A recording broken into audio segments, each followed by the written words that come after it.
এখানে complex partial সিজারের ক্ষেত্রে কী হচ্ছে যে থ্যালামো কর্টিকো পাথো এফেক্ট হচ্ছে। সো হচ্ছে কি হচ্ছে এখানে পেশেন্টের consciousness, behaviour, perception, motor movement সবই কিছু এখানে এফেক্ট হচ্ছে। এটা বেশিরভাগ দেখা যায় যখন আমাদের হচ্ছে যে টেম্পোরাল লোব এফেক্ট হয়।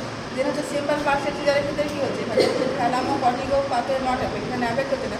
এখানে পেশেন্টের সাইন সিস্টেম কী দেখা হবে, এখানে হচ্ছে কনসিয়াসনেস নট অল্টার, পেশেন্টের কনসাস হচ্ছে সেটা অল্টার হবে না, কিন্তু পারসেপশন, বিহেভিয়ার, মোটর মুভমেন্ট এগুলো সব কী হচ্ছে এফেক্ট হবে।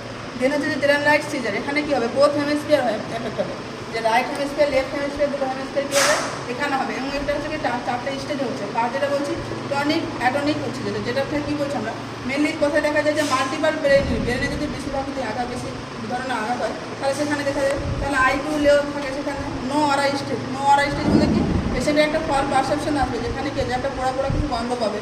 No consciousness alter, sudden patient কী হবে বডি টোন লস হবে, কোনো কিছু হচ্ছে কনসিয়াসনেস অল্টার হবে না, সাডেনলি কী হবে তো বডি মুভমেন্ট যে টোনটা রয়েছে সেটা হচ্ছে লস হবে। তাহলে এখানে পেশেন্টের কী হচ্ছে ফল ডাউন হওয়ার সব থেকে বেশি সম্ভাবনা রয়েছে। ম্যাক্সিমাম 0.5 যে ইঞ্জুরি পেশেন্টের হচ্ছে যে টনিক অ্যাটনিক স্টেজের ক্ষেত্রে।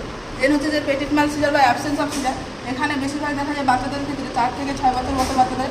এখানে পেশেন্ট কী হবে যে যেমন দেখবে যেমন দিনের বেলায় স্বপ্ন দেখবে সেরকম দেখবে পেশেন্টকে। ডিউরেশন কত থাকবে যে 5 থেকে 10 সেকেন্ড থাকবে। এখানে পেশেন্টের ক্ষেত্রে কী হবে কনসিয়াসনেস নট অল্টার, এখানে কনসিয়াসনেস কিন্তু অল্টার হচ্ছে না, বাট হচ্ছে কনসেন্ট্রেশন অল্টার, মানে যেটা মন দিয়ে কাজ করছে সেটা ঠিক করে বলতে পারছে না।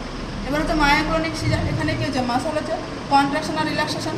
এখানে সিজারে কী হচ্ছে সাডেনলি কুইক আনকন্ট্রোল হচ্ছে মাসাল মুভমেন্ট, যে বডির যে মাসাল রয়েছে সে হচ্ছে সাডেনলি কুইক আনকন্ট্রোল, নিজে থেকে আমরা কন্ট্রোল করতে পারি, নিজে থেকে মুভমেন্ট করতে শুরু করছে উইদাউট হচ্ছে লস অফ কনসিয়াসনেস।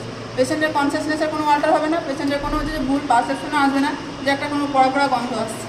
যেটা হচ্ছে টনিক ক্রনিক সিজার বা গ্র্যান্ডমাল সিজার, এখানে হচ্ছে 5টি সিজার দেখা যায়।